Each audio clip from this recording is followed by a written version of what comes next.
Trent, do you condemn a 53% completion rate and I think 20 errors, 13 in the second half to one of those nights, or were there factors at play that troubled you?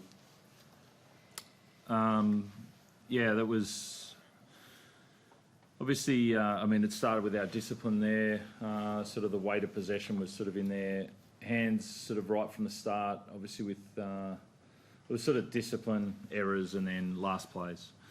You know, they ended up scoring all of their tries off kicks, except for obviously the intercept try there. And then there was a good opportunity. We sort of fought our way back in. I thought we sort of wrestled it back whilst not playing our best to 20-10, and then I think we completed 1 from 9 after that. So, yeah, pretty disappointing. Big picture, do you think, well, we lost our halfback in the 7th minute, so maybe it's not as bad as the scoreboard showed up, or not? No, that's not the feeling that I sort of have there. You sort of, it's happened before where you've got to be able to move your team around, and we've got the players to do that. I don't think, you know, yardage errors or discipline's not going to go down to a halfback, and maybe not scoring as many points or flowing as much as possible. Yeah, sure, that's going to happen at different times, but not some of the other things that we saw. Importantly, how is Sam? Yeah, not sure, to be honest. He was doing his test as we came back in. And at the risk of jumping wildly ahead, do you have to pull Sandon out of Cup tomorrow? Yeah, most likely, yeah. Yeah, okay. Yeah. Teddy, did it sort of feel like they got the jump when you and it was pretty hard to wrestle that momentum back? Yeah, the start wasn't ideal for us. Definitely, we gave them a lot of possession defensively, and we made some errors, and yeah, we're on the back foot definitely. But we fought back. You know, got it back to 20-10 in the second half. We sort of had 20-25 minutes there, sort of fight our way back. But then I think we went error, and we just got ourselves on the back foot again. And last plays, we weren't hungry enough, and they scrapped and got the best of us. So yeah, it's just disappointing this time of year.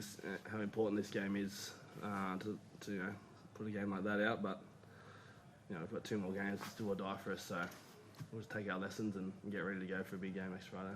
Robert, it's obviously a big setback to lose your halfback, but you're blessed to have some depth and guys like Sandon to step up. What sort of job will he do for you next week? Yeah, I mean, Sandon's a very good player.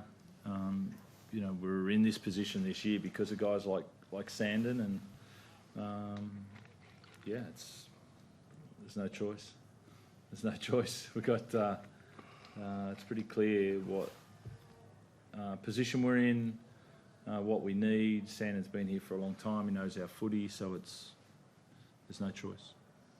Teddy, the no try at half time was a big moment at the time. How did you see it? You were right there. Yeah, I wasn't sure. It was a contest. I wasn't sure if I touched it or not. It could have went either way, I thought, but yeah, I don't know. I wasn't sure if he touched it first or I touched it. So, Rob, ultimately, it's in your hands now what happens, but you can't afford another slip up now. That's sort of really opened the door, and it's a racing fall basically for that final spot now. Yeah, it is. Yeah, that's yeah, we've had you know, we've had some losses obviously this year that at the start we feel like we got some consistency with the team coming back, and we started to put together a style of play, and you know, we're not happy tonight. Obviously, that's really disappointing what happened, but this is our life. This is what you do. You play a game, and then you got to get up, and you can't repeat what you did last week, whether you won or lost. You need to recreate every match, and so we're going to dust ourselves off and believe in what's possible for us and our style of play, and then go down and get it done. It's really simple, and that's there's a purity in that, and so it's game on next week.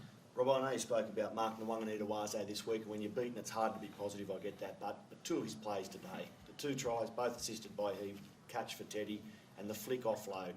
Can you distance yourself from the disappointment? Just talk about that flick offload. Yeah, I mean, not really. You can't. I mean, we can all be excited by the art of the game, but I mean, it doesn't override the team result. But he, you know, obviously got the one where on half time there with the contest, and you know, he's creative and he practices that. I think that's the thing.